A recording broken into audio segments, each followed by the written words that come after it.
¿Qué tal? Buenos días, buenas tardes, buenas noches, buenas madrugadas.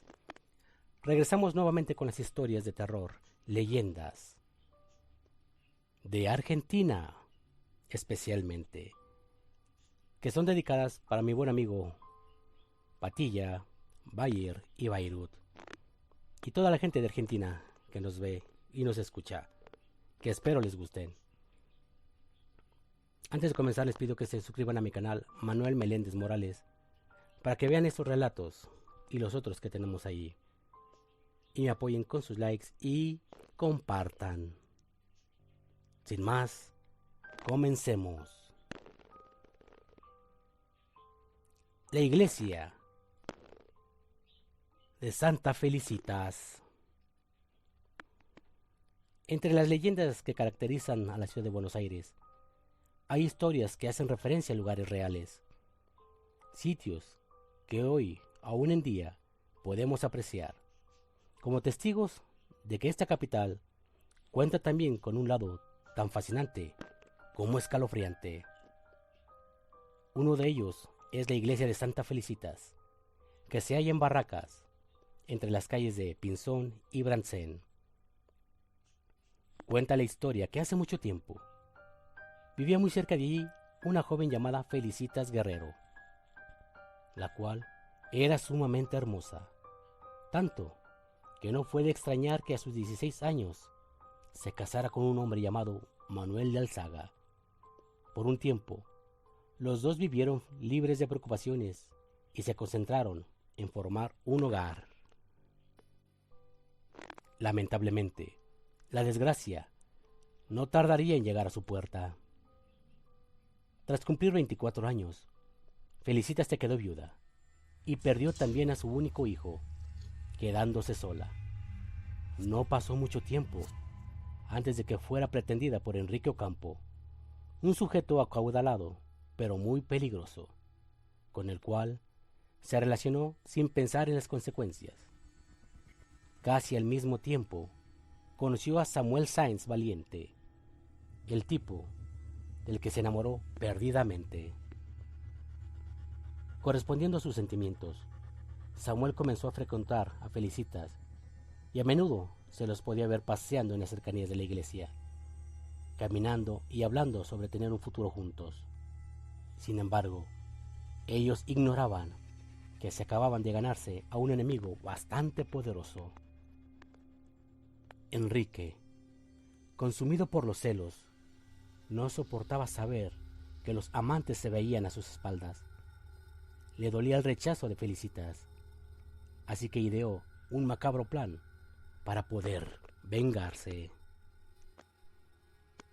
Una noche de enero, mientras Felicitas esperaba a Samuel para estar juntos de nuevo, Enrique apareció con pistola en mano y le disparó 2 veces en el pecho, matándola a los pies de la iglesia. Cuando la gente descubrió su cuerpo, inmóvil y con el torso ensangrentado, el pánico se extendió por Buenos Aires. Habría de pasar mucho tiempo antes de que la gente se olvidara un rato del crimen.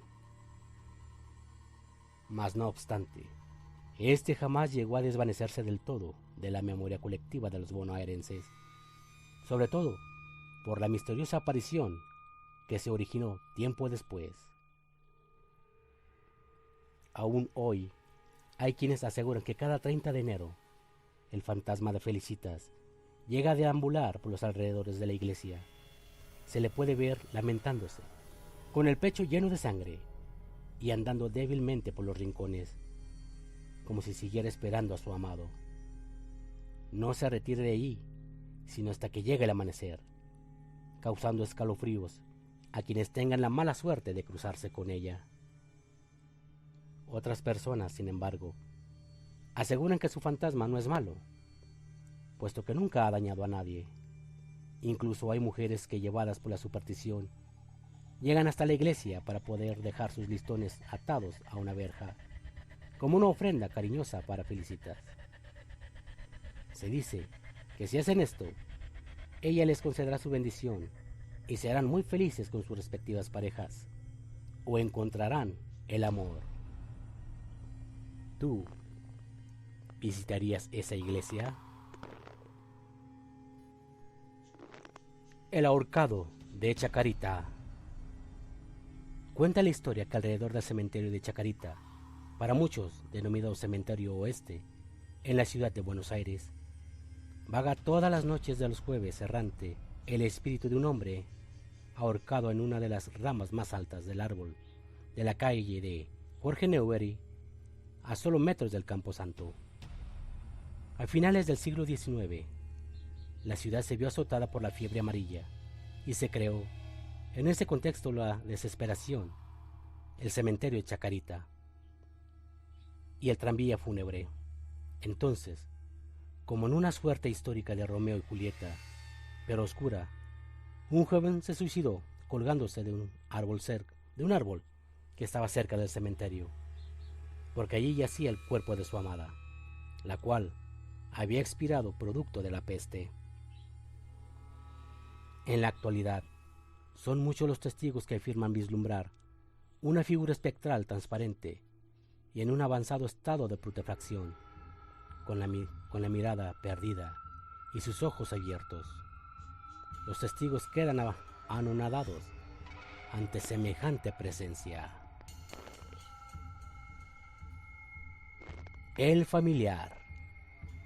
Esta es una leyenda que vio la luz en los ingenios azucareros del norte argentino, algunas regiones de Salta, Jujuy y Tucumán.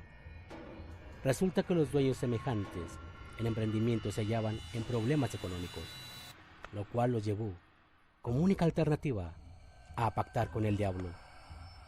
La ecuación era simple: recuperar el esplendor financiero a cambio de la vida de los peones.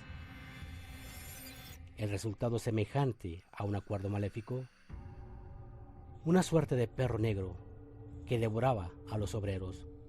Su nombre o mote en el sitio es el familiar, y les hacía un gran favor a esos dueños inescrupulosos.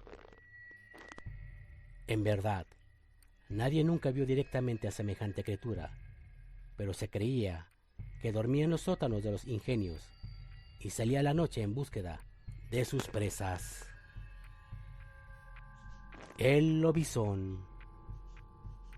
Esta es una leyenda muy extendida en el mundo entero, pero en la Argentina ha tenido una gran membresía en lo que se denomina como Mesopotamia, Entre Ríos, Corrientes y Misiones. La idea es bastante clara. Cuando una familia tiene 7 hijos, el último es el lobizón. Su aspecto físico también es diáfano. Es un hombre alto, delgado y con mucho pelo, que se enoja con facilidad. Su transformación de humano a animal se da durante los 7 días de luna llena. Solo hay una manera de terminar con esta criatura: utilizar una bala bendecida en 3 iglesias o un cuchillo también bendecido que presente la forma de cruz, pegarle con una algarpata o utilizar una linterna con pilas vencidas. Son más distractores que otra cosa. La leyenda del pompero, el señor de la noche. El sol caía detrás de las acacias y con las primeras contracciones comenzaron a agitarse las ramas de los árboles. El graznido de un animal salvaje que resonó a lo lejos no los alarmó. No era inusual este tipo de presencias en el campo, tan alejadas de todo. Pero cuando las puertas y ventanas de la casa se abrieron sin motivo, golpeando estruendosamente las paredes, doña Catalina miró a su hija y sentenció: «Es el pompero. No debes nombrarlo. Se despertará hecho una furia», contestó Malena en un susurro. Un chillido agudo lo confirmó. «No esta noche, por favor», pensó la joven. Hacía décadas que el espíritu no se había manifestado en la zona, y los campesinos consideraron que no volvería a aparecer, siempre y cuando le dejaran una ofrenda cada noche: miel, aguardiente y tabaco, su preferido. Si algún día olvidaban el obsequio, entonces la bestia se vengaría tirando piedras y descabezando a los pobres animales de la granja. Echada en la cama, inmóvil, Malena procuraba ahogar sus gritos para no atraer al pompero. Cualquier ruido podía terminar por despertarlo.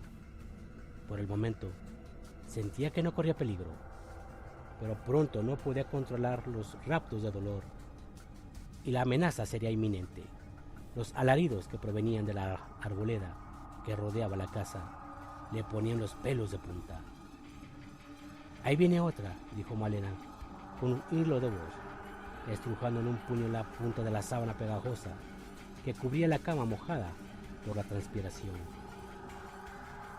«Fuerza, mi hija, fuerza, ya falta poco».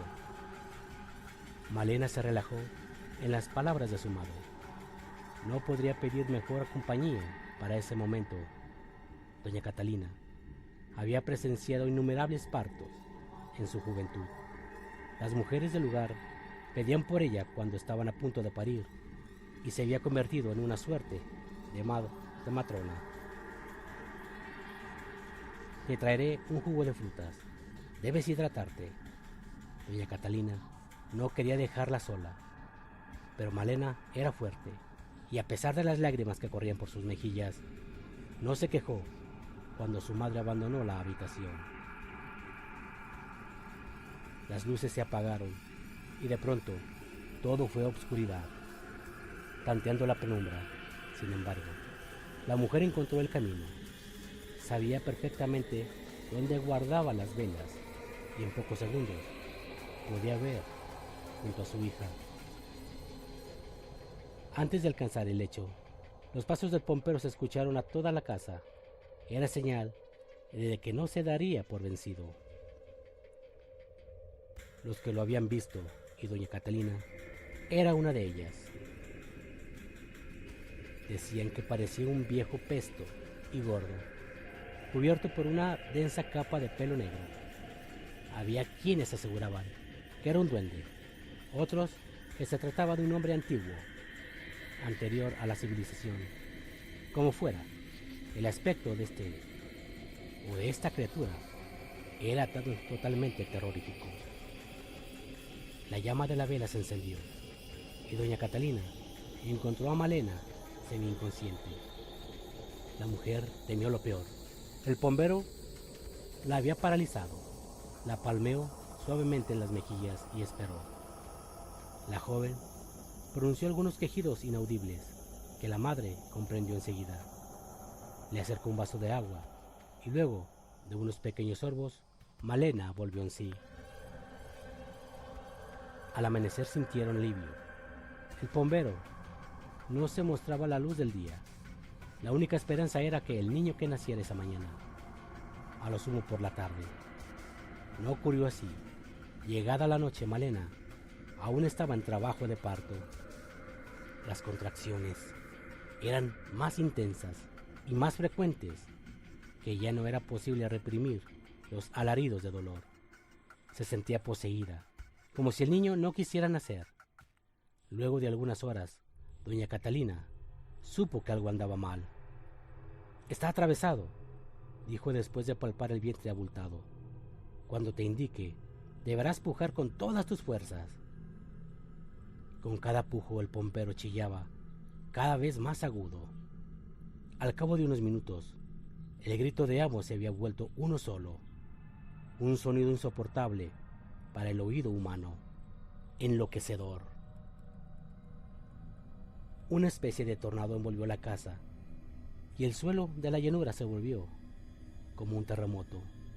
Malena estaba agotada y a punto de darse por vencida, pero doña Catalina estaba empeñada en sacar a ese niño con vida.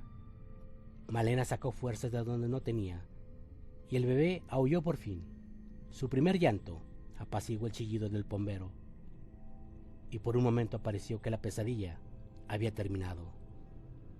Antes de que la mujer pudiera entregar al niño a la flamante madre, una figura apareció bajo la sombra de la ventana. Un hombrecillo peludo y de piel oscura, las miraba desde el rincón, protegiendo al pequeño con sus brazos. Doña Catalina se alejó. Había escuchado historias similares, pero nunca había creído en ellas. Era cierto, el pombero amenazaba a los pobladores, pero no era posible que se robara niños. Cree que es el padre, le habían dicho una vez. A la mañana siguiente, se despertaron como de un hechizo, y el niño ya no estaba allí. La historia del pombero se cuenta a menudo entre los campesinos del norte de Argentina, Uruguay, Paraguay y el sur de Brasil. Es un mito de origen guaraní que se consideraba a este ser como un protector de la naturaleza. A lo largo de todo el territorio, a esta bestia se le conoce con diferentes nombres: Cucaraí Jara, Cho Pombe, Chopombe, Pomberito, Caraí Pijare, Piragüe. La creencia popular también indica que el pombero puede ser vengativo si no se cumplen sus demandas, produciendo destrozos en las huertas y las casas. A menudo se le ha visto deambulando alrededor de mujeres embarazadas. Espero les haya gustado estos relatos. Recuerden suscribirse a mi canal Manuel Meléndez Morales y compartan. Hasta la vista, mis amigos.